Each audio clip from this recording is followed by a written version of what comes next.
Que a graça e o amor do Pai, do Filho e do Espírito Santo repousem dentro do seu coração e que você deixe ser mudado por Deus. Que você deixe ou se deixe ser moldado por Deus. A maior mudança que pode acontecer na vida de uma pessoa não é ela cortar o seu cabelo, mudar a sua cor, de repente mudar de casa, mudar o formato da sobrancelha, fazer um procedimento estético, mudar a forma de vestir. Não é essa a maior e melhor mudança, embora todas elas até sejam consideráveis. Mas a maior mudança que pode acontecer numa pessoa é aquela que o dinheiro não faz, a tinta do cabelo não faz, aquela que ninguém pode proporcionar no outro de forma manual, uma maquiagem definitiva. O peso, de repente, não, você mudou, você engordou, você emagreceu. Mas é uma mudança de alma, sabe, de espírito. Como que eu posso explicar? De dentro para fora. É aquela pessoa que vivia na mentira. E aí ela se deixa ser trabalhada pelo Espírito Santo de Deus, ela decide ser um vaso nas mãos do oleiro, que é o Deus Todo-Poderoso, e aí, andando com Deus, buscando a presença do Senhor, meditando na palavra, deixando o Espírito trabalhar, ela começa a viver a verdade, a falar a verdade, a proferir a verdade. E aí aqueles que estavam acostumados com mentiroso, de repente começa a ver, não, mas você está diferente, a sua fala, a sua forma de agir, a forma com que você tomava decisões no passado, como você tratava a sua esposa, como você agia no seu local de trabalho, você melhorou. E aí às vezes nem a pessoa sabe explicar por que ela melhorou. É aquela pessoa que vivia na imoralidade sexual, no adultério, na pornografia, talvez um linguajar obsceno, promíscuo, brincadeiras imorais, e aí a pessoa passou a andar séria. Não sério, carrancudo, bom dia, o que foi? Não. Mas ela é uma pessoa que passou a ser fiel ao seu cônjuge. Já não está mergulhado na pornografia, já não tem brincadeiras imorais, já não tem aqueles gracejos promíscuos, indecentes. Sabe aquela boca que só proferia imoralidade? E aí tem aquela pessoa que era agressiva e agora ela é tranquila. Aquela pessoa que xingava muitos palavrões e agora ela profere palavras que abençoam, não amaldiçoam, não diminuem ninguém, não julgam ninguém, mas palavra que edifica. Aquela pessoa que pensava somente em si mesma e agora ela ajuda outras. Aquela que era egoísta e agora ela investe em causas ou em pessoas. Aquela pessoa que ela era vaidosa ao extremo, a ponto de deixar todo o seu recurso, o seu pagamento para investir apenas em procedimentos estéticos, pensava apenas em bens materiais. E agora é uma pessoa que passou a ser uma pessoa mais humilde, uma pessoa mais dada aos outros, uma pessoa que você olha, você vê um brilho no rosto dela. E não é a maquiagem que ela trocou, não é o carro novo que ela se endividou para ter, não, enfim. Eu creio que você esteja me entendendo o que eu quero dizer. É uma mudança que o dinheiro não compra, é uma mudança que traz paz, que traz alegria naquela pessoa que está sendo moldada, trabalhada, e na família, nos amigos, no local de trabalho, no meio da vizinhança.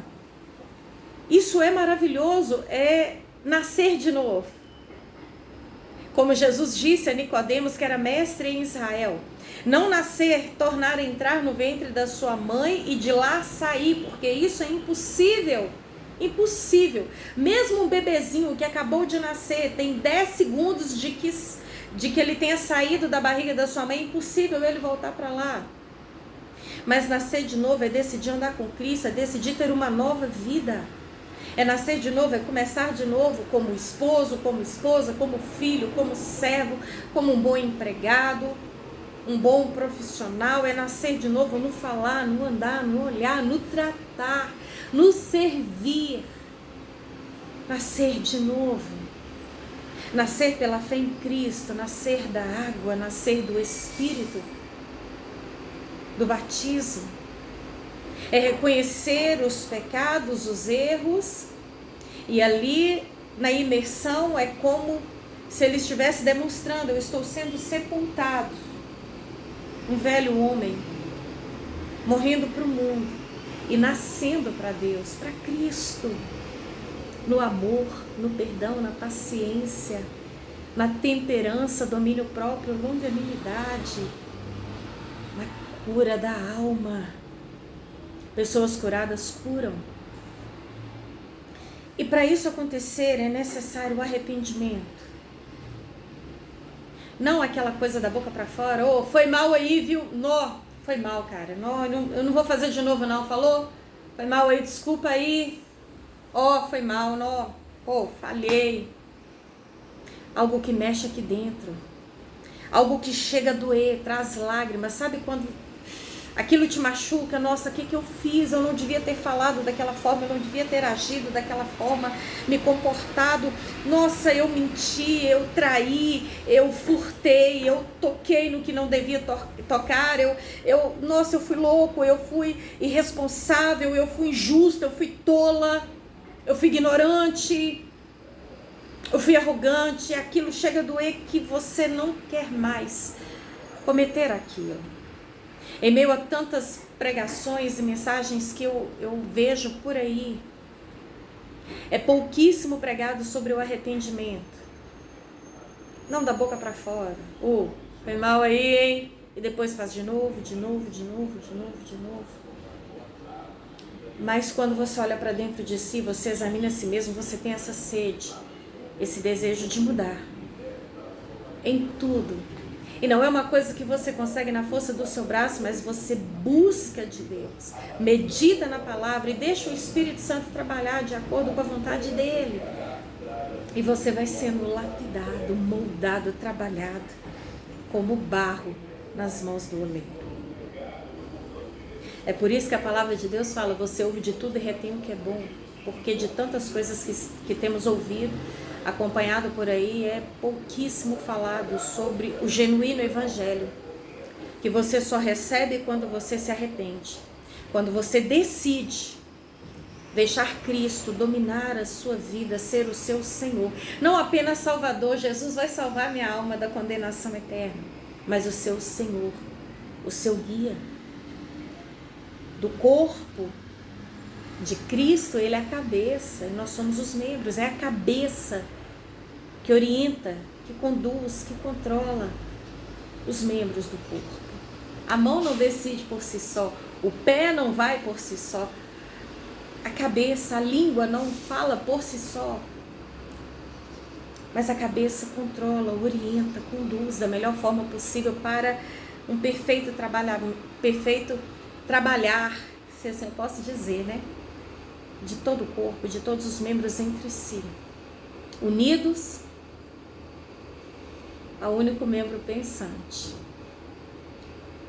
Quando Jesus começou a pregar, ele foi levado pelo Espírito ao deserto para lhe ser tentado pelo diabo. E então ele venceu aquelas tentações.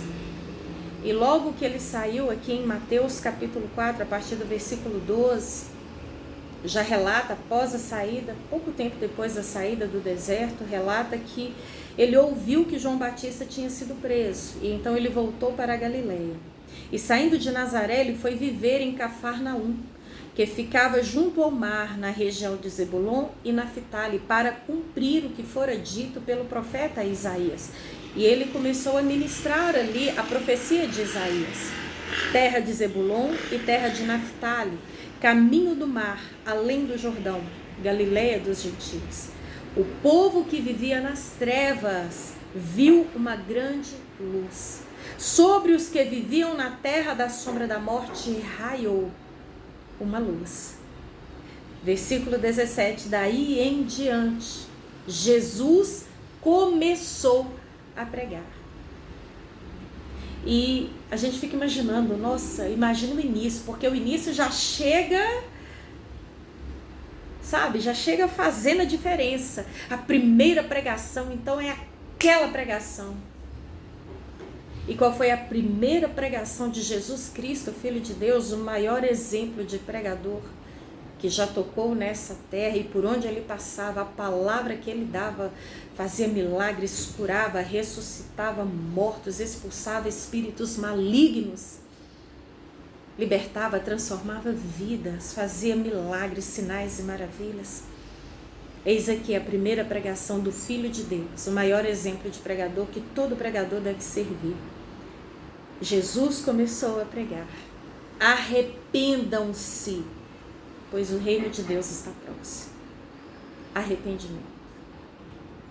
Não há mudança sem arrependimento, não há cura, não há libertação, não há salvação, não há, de fato, uma nova criatura. Não há o se tornar filho de Deus, sem fé no sacrifício de Cristo, em quem Ele é, e de fato se entregar a Ele para ser como Ele é. O arrependimento verdadeiro, genuíno. O arrependimento que você olha e vê nas atitudes, às vezes sem a pessoa perceber, mas ela se entregou com tanta profundidade que você vê em todo o seu ser um novo homem, uma nova mulher, que de fato nasceu de novo em Cristo Jesus. Porque Paulo fala aos Coríntios: aquele que está em Cristo, uma nova criatura é, as coisas velhas já passaram, eis que tudo se fez novo. Uma mudança limpa, verdadeira, inconfundível, indiscutível de que aquela pessoa é uma nova pessoa. Arrependimento. Quando João Batista, ele começou a sua pregação, também, imagina, né? A primeira pregação vai chegar com aquela palavra que vai impactar. Todo mundo vai ouvir e vai ter algo novo. Aqui no livro de Lucas, capítulo 3, a partir do versículo 2. Foi nesse ano que veio a palavra do Senhor a João, filho de Zacarias, no deserto. Ele percorreu toda a região próxima ao Jordão, pregando um batismo de arrependimento para perdão dos pecados. Não há perdão dos pecados se não houver arrependimento genuíno, verdadeiro, de dentro para fora, de fato. E segue o texto discorrendo a pregação do João: vós que clamam no deserto, preparem o caminho para o Senhor, façam veredas retas para Ele. Todo vale será aterrado, e todas as montanhas e colinas niveladas, as estradas tortuosas serão endireitadas, e os caminhos acidentados aplanados, e toda a humanidade verá a salvação de Deus. João dizia às multidões que saíam para serem batizadas por ele: raça de víboras, quem lhes deu a ideia de fugir da ira que se aproxima? Deem frutos que mostrem o arrependimento. Lembra que eu falei que quando de fato a pessoa quer uma mudança verdadeira, uma mudança que não se discute, todos podem ver e contemplar, e a própria pessoa percebe em si, lá no profundo, essa mudança, é quando há o verdadeiro arrependimento. E dessa forma é necessário dar frutos de arrependimento. O que é o fruto? É aquilo que gera a partir do momento que eu reconheço os meus erros e que eu não quero cometê-los mais. Aquele que vivia na pornografia não pratica e não está mais mergulhado nela, assim como eu estava no passado. Aquele que de repente era um mentiroso, agora vive na verdade, pratica a verdade. Aquele que era agressivo, agora é uma pessoa tranquila, calma, longânima, que você vê o Espírito Santo agindo no procedimento dela. Aquele que era um adúltero, aquele que furtava, aquele que oprimia as pessoas, aquele que era julgador, aquele que era um homem vil, corrupto, agora não é mais. Orgulhoso, agora é humilde. É maravilhoso o que Deus faz quando você dá espaço para Ele fazer na sua vida uma nova criatura, uma nova pessoa. E só o Espírito Santo pode promover isso nas nossas vidas. Quando Pedro, em sua primeira pregação ali no capítulo 2 de Atos, ele discorre acerca da vinda do Espírito Santo, seu derramar, o cumprimento da profecia de Joel, e ele segue dizendo quem era o Cristo, ele segue dizendo a respeito do Filho de Deus, e ali para todos aqueles povos, aquelas nações que estavam ali no dia da festa de Pentecoste, ele falava a respeito de Jesus de Nazaré, que foi aprovado por Deus diante deles por meio de maravilhas, milagres, sinais, que ele mesmo tinha feito entre eles, por intermédio de Deus, como eles mesmos sabiam. E ele segue falando que Jesus tinha morrido, mas o seu corpo não sofreu decomposição, pelo contrário, ele foi ressuscitado por Deus. E ouvindo, todos foram impactados por aquela palavra, Pedro cheio do Espírito Santo, algo sobrenatural, sobre o Pedro antes do Espírito Santo, o Pedro depois do Espírito Santo, impactado por essa presença maravilhosa. E as pessoas, ao ouvirem essa pregação, a palavra do Senhor fala no versículo 36, portanto, que todo Israel fique certo disso, este Jesus a quem vocês crucificaram, Deus o fez Senhor e Cristo. E quando ouviram isso, eles ficaram aflitos em seu coração, e perguntaram a Pedro e aos outros apóstolos: irmãos, o que faremos? Eles creram naquela pregação, eles foram impactados pela palavra de Deus. E então Pedro respondeu: arrependam-se. Arrependam-se. Não tem como receber o reino de Deus, o domínio, a direção do poder e da ação do Espírito de Deus, de fato, quem Cristo é, de crer em seu sacrifício e demonstrar essa fé verdadeira, genuína, sem arrependimento, sem essa decisão. É impossível Deus operar num coração orgulhoso, egoísta, maldoso, que não se arrepende. E cada um de vocês, logo após ele ter dito arrependam-se, ele seguiu dizendo: e cada um de vocês seja batizado em nome de Jesus Cristo para perdão dos seus pecados, e receberão o dom do Espírito Santo. É necessário arrependimento para que venham tempos de refrigério ao coração, que decidiu nascer da água e do Espírito, que decidiu por Deus se tornar uma nova pessoa, uma nova criatura em Cristo. E isso é maravilhoso. E eu termino essa meditação aqui no Salmo de número 7. Salmo escrito por Davi, inspirado pelo Espírito de Deus. Versículo 12. Se um homem não se arrepende, Deus afia a sua espada, arma o seu arco e o aponta. Prepara as suas armas mortais e faz das suas setas flechas flamejantes. Porque Deus é justo, porque Deus vê tudo, e de Deus ninguém zomba. O que o homem plantar também colherá. Deus é amor, é misericórdia, sim, mas Deus é fogo consumidor. É o único justo juiz, de fato, 100% que não erra, que não falha nos céus e na terra. E o tempo todo Ele está nos dando tempo, nos dando oportunidade para reconhecer os nossos pecados, porque nós não somos bobos, nós sabemos onde erramos, o que fizemos de errado, nós não somos bobos. Temos consciência a respeito disso. Versículo 14, quem gera maldade concebe sofrimento e dá à luz a desilusão.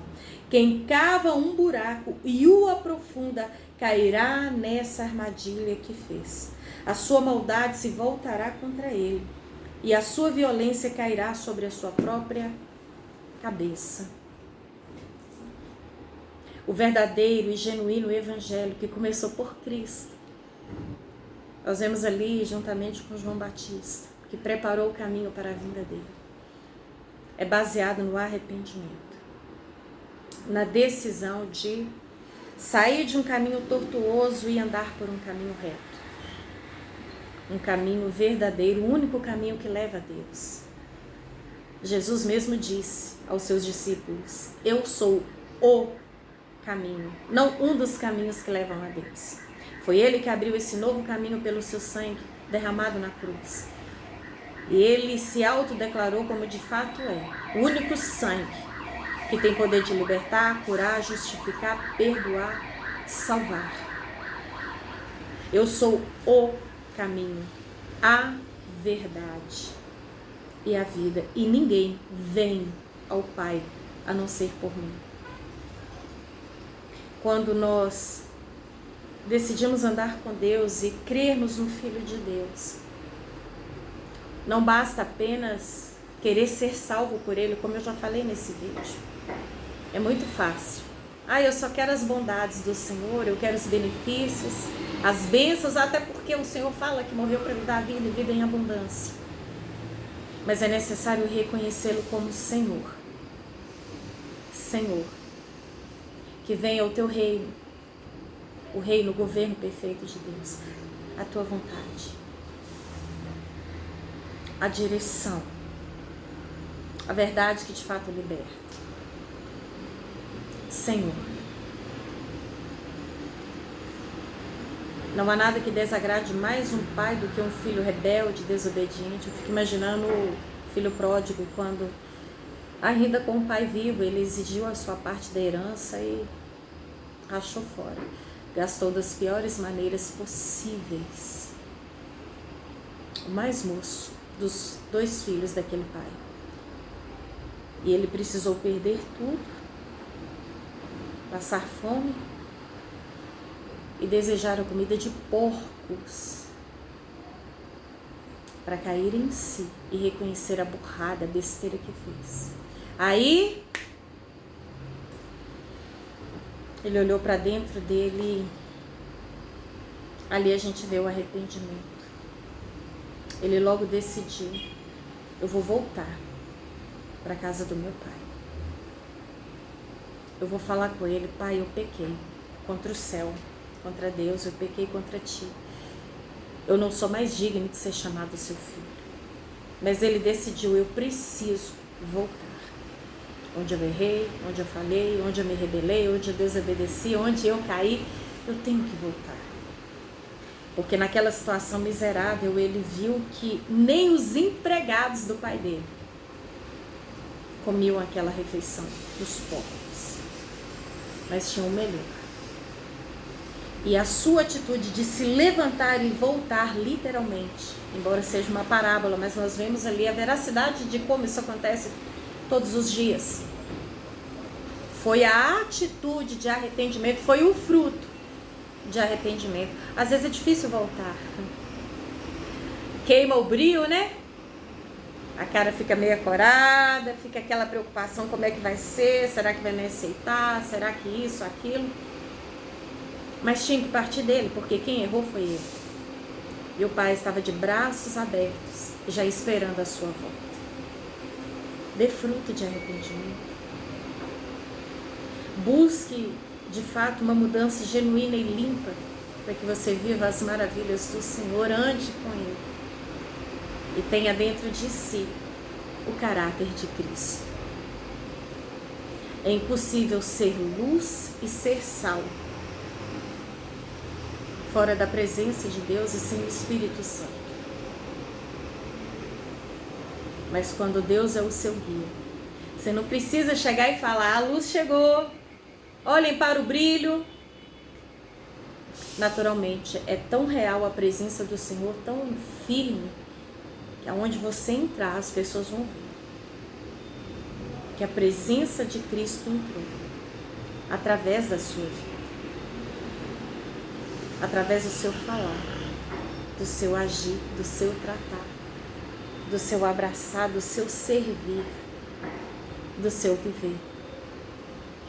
Cristo te chama hoje, agora, enquanto é tempo. Buscar ao Senhor enquanto se pode achar, invocá-lo enquanto Ele está perto.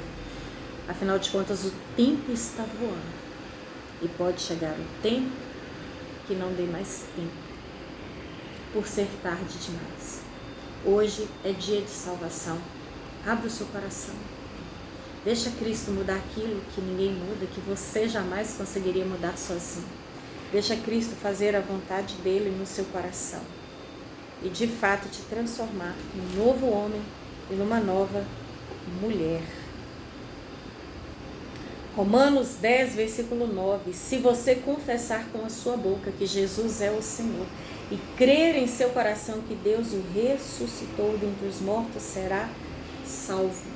Pois com o coração se crê para a justiça e com a boca se confessa para a salvação. Como diz a Escritura, todo o que nele confia jamais será envergonhado. E todo aquele que invocar o nome do Senhor será salvo. Nada melhor do que andar com Deus, ser guiado pelo Espírito Santo, ter o fruto do Espírito dentro do coração. E você mesmo ver quem sou eu hoje. Totalmente diferente de quem eu era há 5, 10, 15, 20, 25 anos atrás. E pode ter certeza que a mudança vai ser para melhor. E vai ser tão impactante que não mudará apenas você, mas todos aqueles que estiverem ao seu redor. Que Deus te abençoe, que Deus te fortaleça e que você decida nascer de novo com Cristo, pelo Espírito, confiando no Senhor e entregando tudo ao Rei dos Reis, ao Senhor dos Senhores, de dentro para fora, da água e do Espírito. Amém?